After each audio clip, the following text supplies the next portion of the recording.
How's it going, Vikings fans and fans of the Purple Code?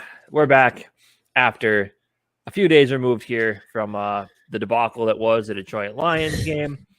A lot of things went wrong there, but short week, kind of Sunday to Saturday. It's considered a short week technically. Short week to try to turn it around against you're at home against a team that's not very good, with another chance to clinch the division and an opportunity to show us that you're ready to make some changes. Kevin O'Connell has talked, a couple times this week about how, they're not changing the coordinator, but he needs to. They need to fix some things that he said it falls on my shoulders. We need to make some changes. We got to get this fixed because it's a problem. And I think he didn't say it in those words, but he kind of alluded to it. So that's kind of what we want to talk about today with our spotlight player. Just kind of it's going to be a very defense centric. This is a team that can get God on offense, as we saw from Dallas a couple weeks back. Yeah. And after the light show that was Kirk Cousins and Justin Jefferson with Adam Thielen, TJ Hawkinson, KJ Osborne in the mix, this game really is going to come down. And I think since it technically is going to be like a nationally televised game, since the only game at noon on Saturday, it's going to be a big game. But before we get too much into that, I did want to take a second and thank the sponsors of the Purple Code, Rinaldi's Pizza and Pasta, as well as Nautical Bowls, both located in Woodbury, where I now live. Make sure to check those both out. Good stuff there. Getting back into the Vikings football aspect of this is a game they need to win just for confidence reasons. And I think they're going to do it. Yeah, I mean, I agree. Every single week, I agree. Even on last week, I definitely agreed. I think you've picked one game this year, right? Which we did. It was the Buffalo game. Yep. Which we did end up winning. Yeah, man. I mean, there's no way around it. This is a game that we need to see progress on defense, and that's just how it is.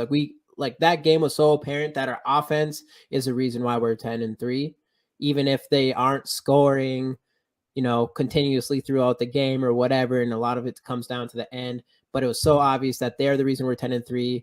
And shoot, I mean, it's almost even more obvious. I mean, who knows what we could be if we had a somewhat of a decent defense. It's just so obvious that our defense is our weakest link, and trying to get a division winning, trying to win the division in this game and headed into playoffs. We need to see progress in our defense, and it's just as easy as that. And this is the first game to start heading in that direction. And hopefully we do see some progress, and then hopefully we continue to see progress going into playoffs. Yeah. But yeah, man, it all starts and ends with the defense at this point. Yep. And it all starts with our spotlight player this week. This was a guy started off really hot, actually, coming over to the Vikings as a free agent in the offseason. And I probably already gave it away. We'll keep going with it. Recently has been slowed down. Obviously, people think the injuries might be the concern, but a big issue with this Minnesota Vikings defense has been the lack of pass rush. There's too many times where we just rush 4, maybe rush 5 linemen. Right. And it's just whatever we're doing isn't working. I did see last week we moved a certain player right before the snap. He kind of went from the outside, jumped to the inside to get a better matchup on the interior. And I think that's the type of stuff we're going to have to do. Maybe it's going to have to be another member of this defense instead of being a stand-up outside linebacker, which he's never done. Maybe he's got to get his hand in the dirt and join the interior and bring another guy on the outside linebacker core. But getting our spotlight player back into the swing of things would be huge. He hasn't had a sack, and I think did he get one last week? Maybe he had one last week or the week before. But I know the sack numbers have taken a drastic hit since where they started the season. Where he was tied for the lead at one point. Yeah. And obviously now we see where that's going. There's a lot of really good. A guy for the Patriots on Monday night had like 3 sacks or something. It was pretty crazy. Yeah. But it really does all start with this guy. He's a vocal leader on this team. His attitude's infectious. Watching him, when he's not limping off the field or limping around, you watch him like before games and stuff. You can never tell he was hurt just because of the passion that he shows. But this guy really needs to. I think he is the key to firing up this defense. Having Delvin Tomlinson back is huge too. But I think this guy is the key to firing this defense up and getting them back on track, at least from a pass rushing perspective. And which only helps your corners when they're going to give 10 to 12 yards of cushion. But it all starts with your defensive coordinator calling the plays to let him get some mismatches, to call up some blitzes. So it's not just him who's trying to get to the quarterback all the time or his counter partner, I guess you'd say.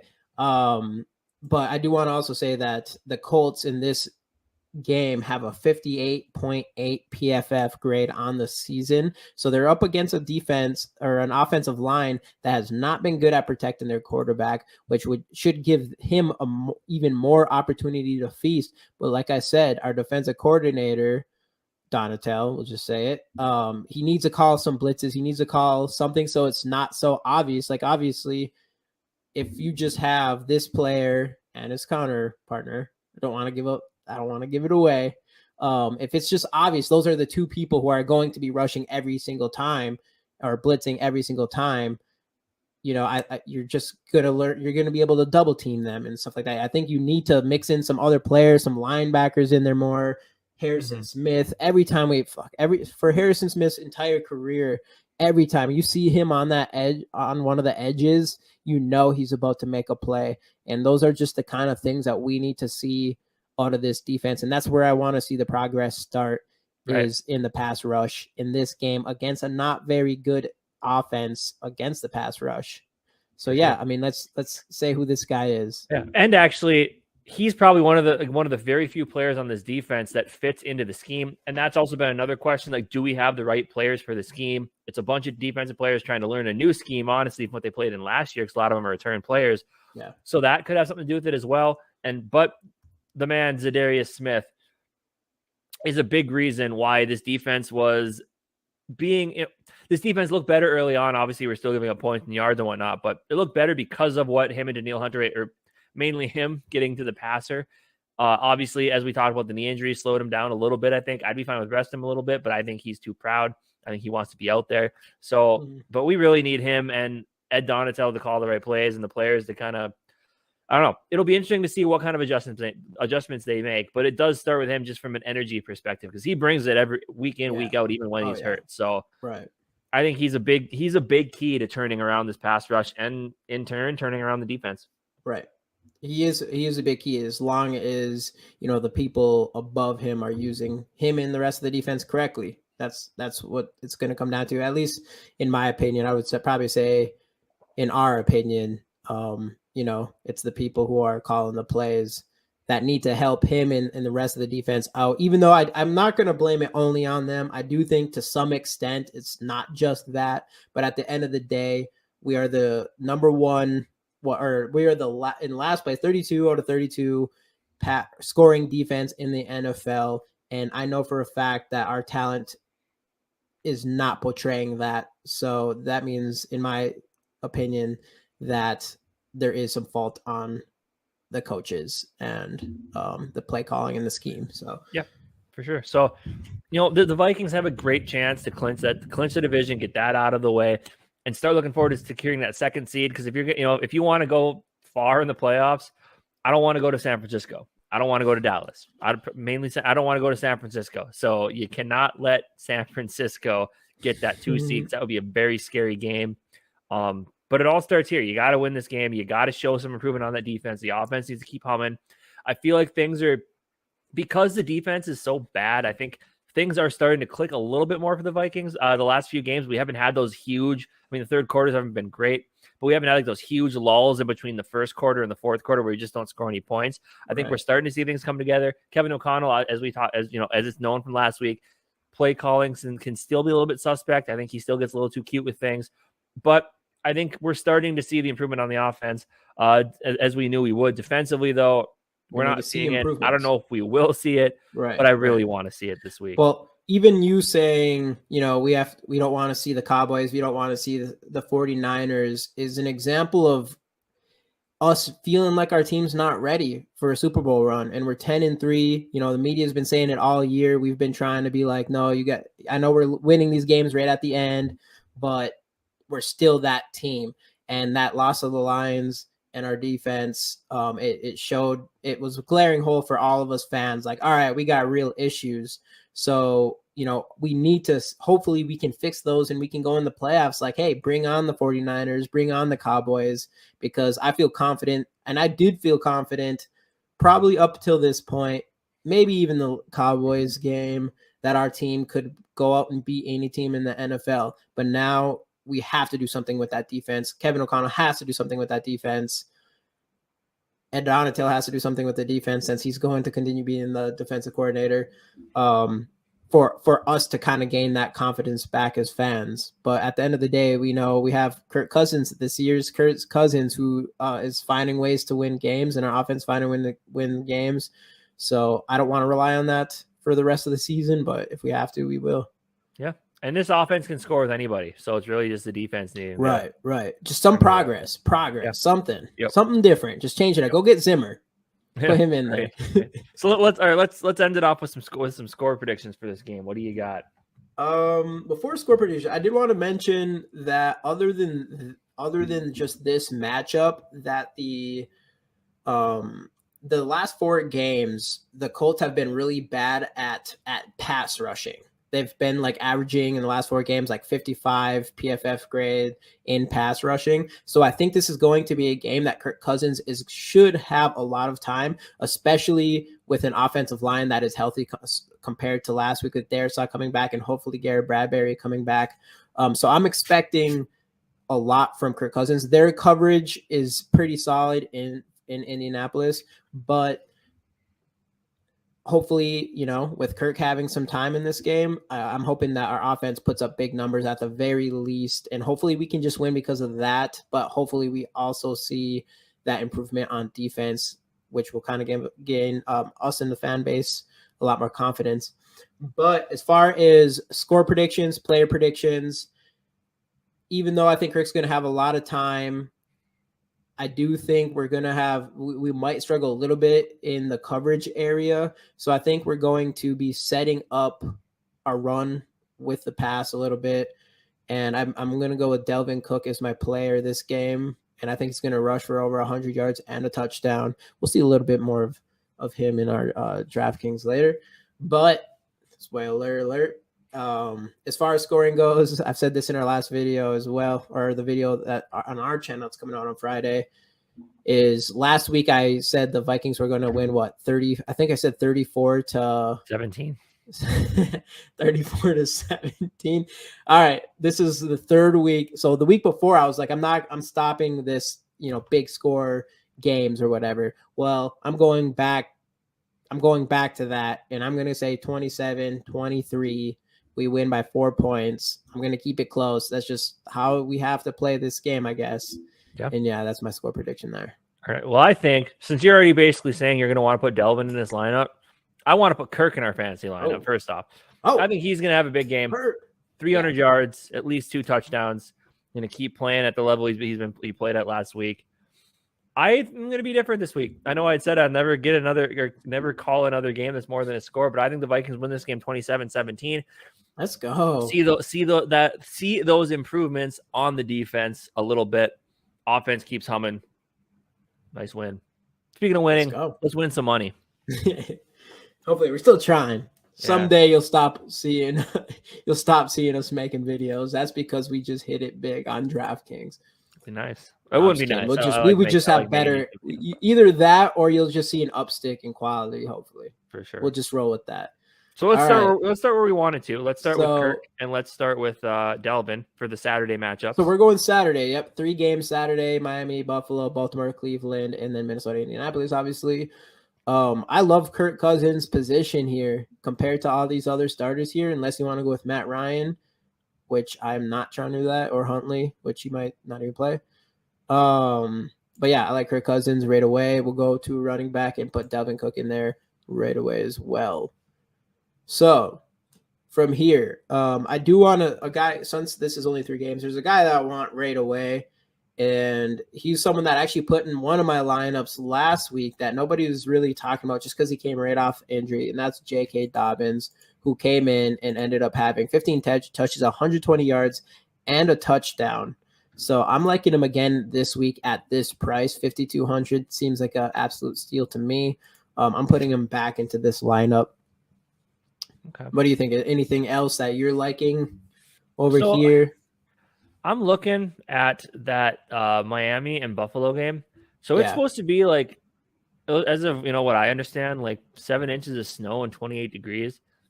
I think that's going to be a hefty running game. So I'd like to take at least one running back from that game here, which we already have our 2 running back spots filled, so it have to be our flex.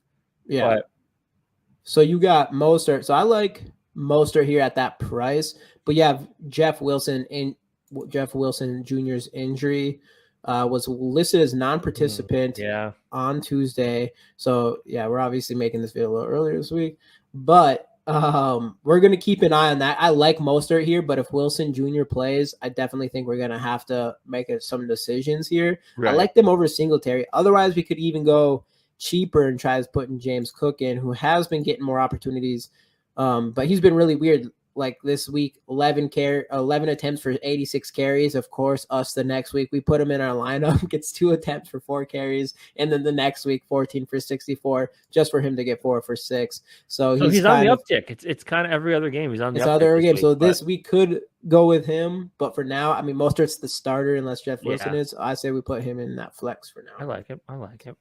And I say we just get rid of the defense right away. The Vikings defense, it's hard to be convinced by them. I'm surprised that they're number 1 here, even though they're against the 32nd worst offense. Man, I mean, we could be confident and go with the Vikes here, thinking that they turned it around, or we have Cleveland going on Baltimore's defense. That hope is if they're not playing against Lamar, I guess you'd say. Well, because Lamar has got to be a long shot at this point, and Huntley might be out as well. So we might be going against who's even their 3rd string quarterback. I don't even know. So that could be a good play for now. Yeah, for now. Unless we see something change. We obviously change things if there's injuries or that you got to make some moves if something comes up. So yeah. All right, so we got all of that. Let's get some wide receiver. No. We'll go to tight end first because I already know there's a tight end I like who's also potentially injured, and that's Njoku. And that's because 7 receptions, 9 targets, 59 yards, a touchdown. He even got a run, another touchdown this game. He's just been targeted quite a bit since Deshaun Watson has been the starting quarterback. So I do like him a lot, 4,200. But he's obviously injury or potential injury. So I say we plug him in there at that price. And now we just fill out the receivers. Okay, so the Colts actually have the number 1 opponent rank as far as in coverage. Interesting. So that's something that's what I think. That's why I think Dalvin Cook could have a really big game this game, because I think you might need to use him a lot, because I think Kirk Cousins is going to have the time, but I don't know. Maybe we won't get a lot of our players open, but we have Justin Jefferson, so he can always get open against anybody. For sure, yeah. But I know it's tough because there's a lot of good receivers in that Miami Buffalo game, but the fact that it's going to be outside in that weather, how do you feel about that? Especially seeing what we saw from Tua last week. He was here. I will start with putting a cheap guy in because this is a guy that I think will work well for this condition, and that's Isaiah McKenzie. Just because he's that guy that he's the screen wide receiver, the short pass wide receiver a lot, right?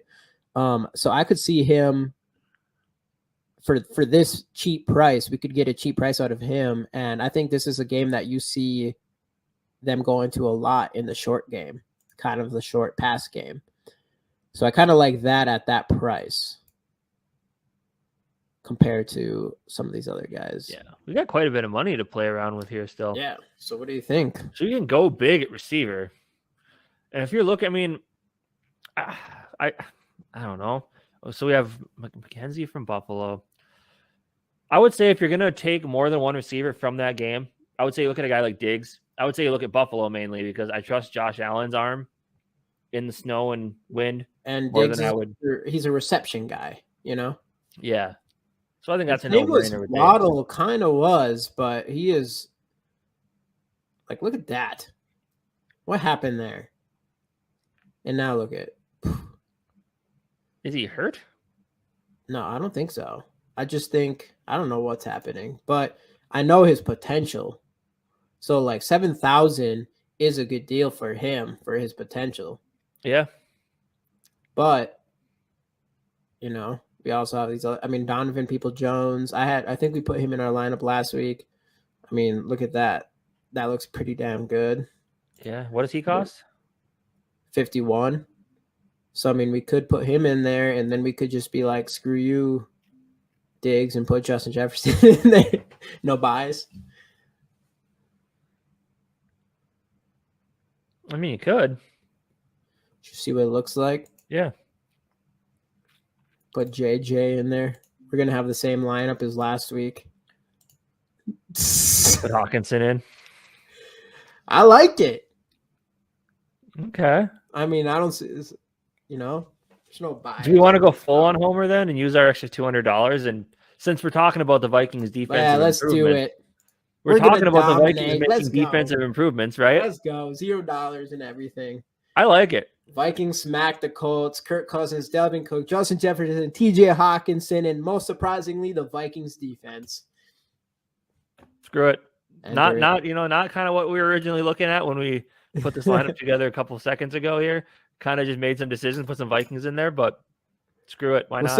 We'll still look at some injury reports because that still could come into play. Like we might have to put Thielen in and maybe KJ Osborne potentially. So yeah. But hey, big game for the Vikes. Curious to see what they're gonna do on defense. It's a must win. I'm excited. I think we're gonna get it done, and I think we'll be talking about a division NFC North division champion next week. So yep. And hopefully we just start preparing for playoffs correctly and make the changes that would need to be made on defense. So for sure. Time will tell, but nice Saturday football. I'm looking forward to it. Leading into Christmas week.